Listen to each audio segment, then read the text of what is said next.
exciting things to show you. Look at this.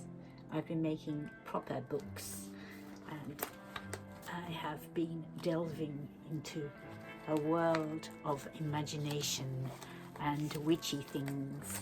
And so what I'm going to do is I'm going to go and take the camera downstairs, set it up and run through all the little secrets and hidden pockets and things that are in this book, which has become one of my absolute favourite things to have ever made.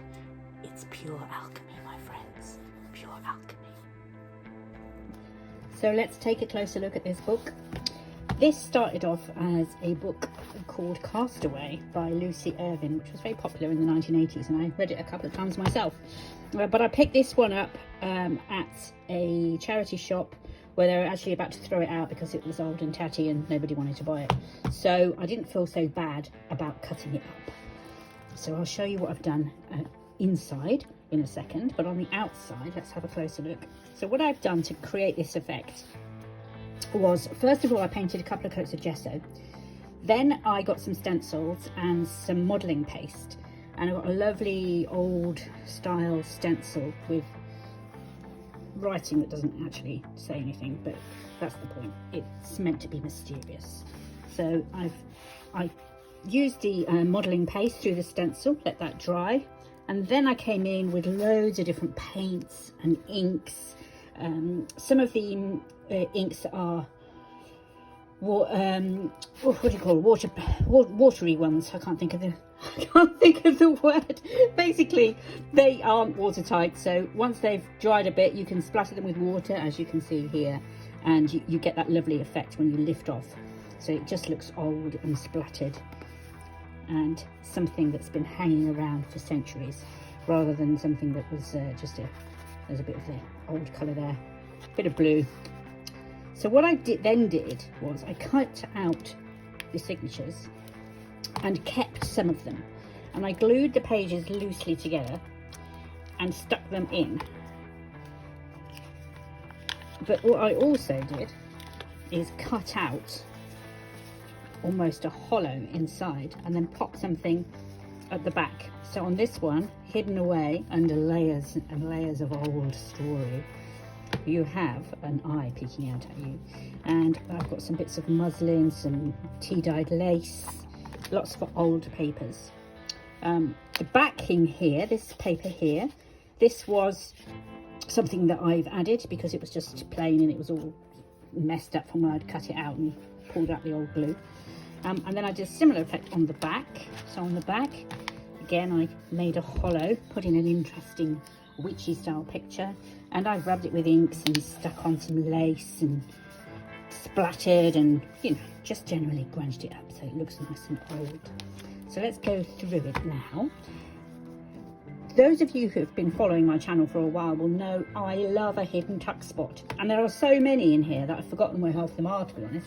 And I love making my own tags, so let's have a look through.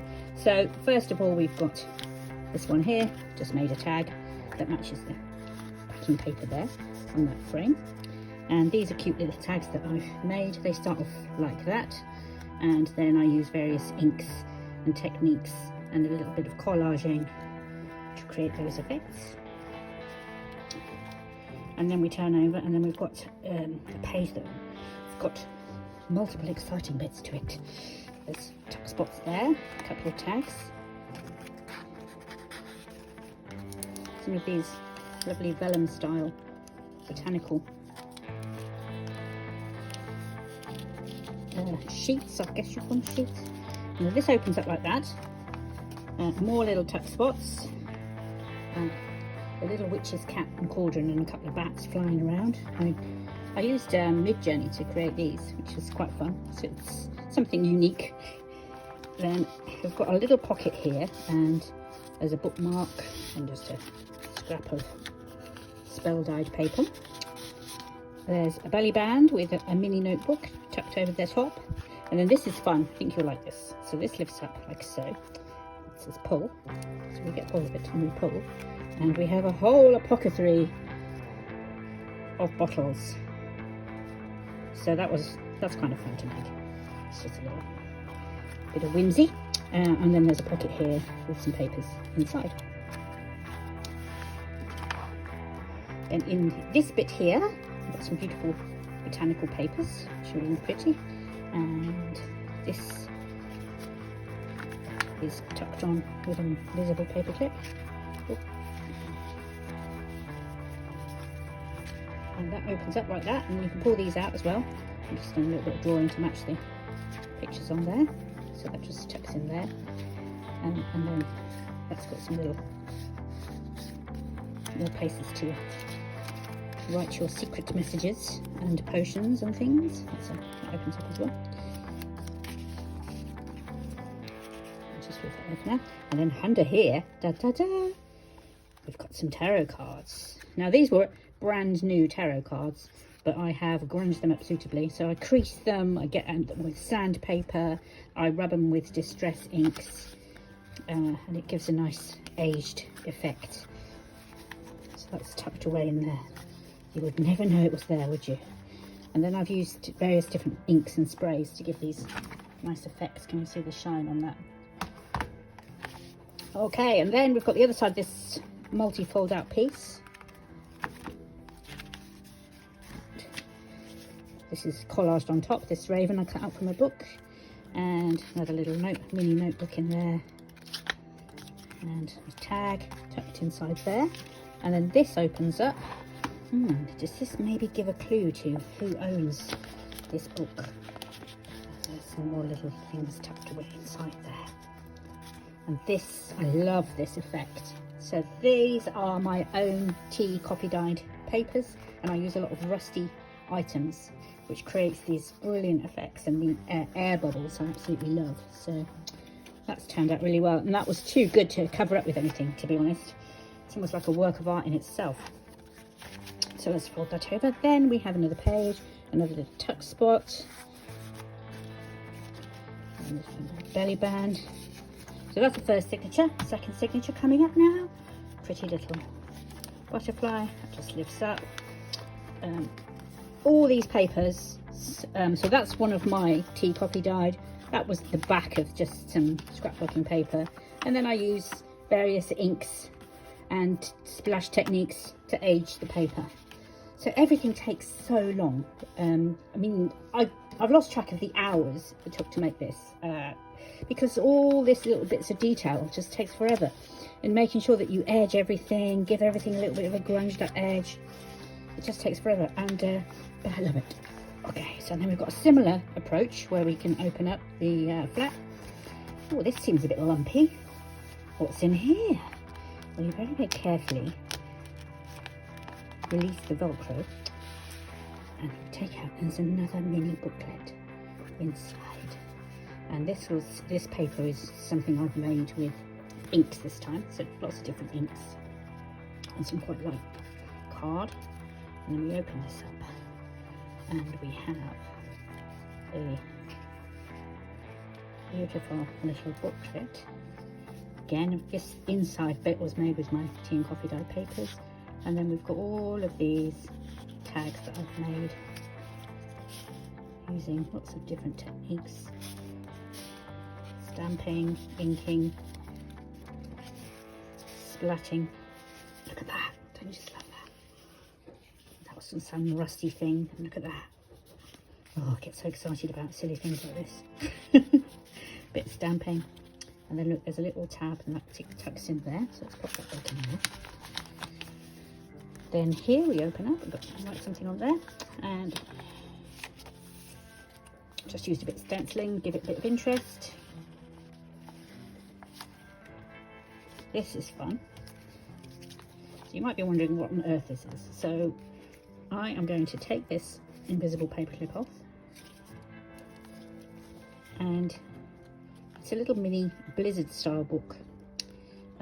Blizzard books were designed by Heidi Kyle, but normally they meet at the middle, but I was experimenting and I did it slightly differently. I got this effect, but if you ask me how I did it now, I couldn't probably remember. I'd have to deconstruct it, but can't do that now, it's stuck in. So that's like so. So you've got little places you can tuck things. However, it keeps going, because if you turn it this way around, you end up with these pockets on the other side. Look, and I'll pop some little tags in. So look at that. The magic never ends. Now there's probably a hidden pocket somewhere around here. And this is fun. We've got the witch's cat again, and I've just put a little bit of slight pop-upness to it, just so it's probably sticks out the page a little bit more, gives it a little bit of dimension. And I've added lots of ink splatters, so it looks like something's bubbling out of the cauldron, and a few little bits of muslin just down there, just to give it a bit of interest. More papers, and then we get to the back flap. So I open that up, and oh, there's another little book inside here. So that's what it looks like on both sides. And I open it up, and there's a hidden tuck spot in here where I put some tags and papers and things.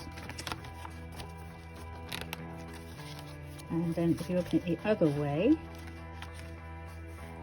you have another notebook inside, and this I love. Again, I was just playing around with different folds, different papers, some collaged handmade tags. Really love how this came out actually. Just collaged and stickers and things, and added more collaged elements and some of that text that's on the front cover. So that is that one. What you might notice as well as I go through, something I use to make the whole thing really cohesive is I use a lot of inks that are consistent throughout, and I splatter, so that because that's a sticker and it's just stuck on, it can look a bit plonked.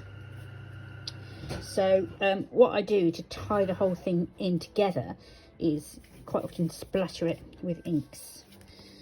There we go, so that's that.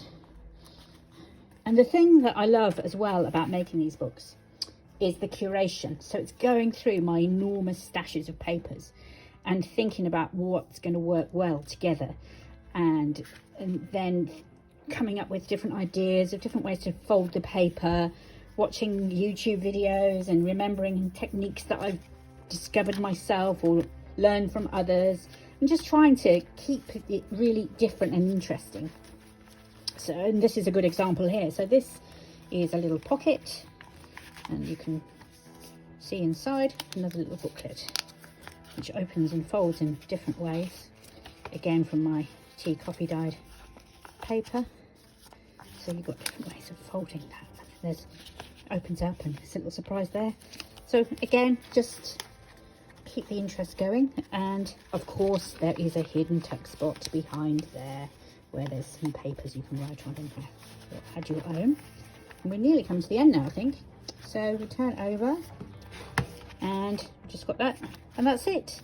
So that is this book. I absolutely love it. I will eventually list it on Etsy, but to be honest, I don't think I can quite bear to part with it just yet. I've made another one, and I feel the same about that one too, but I'll make the video of that one and show you that too.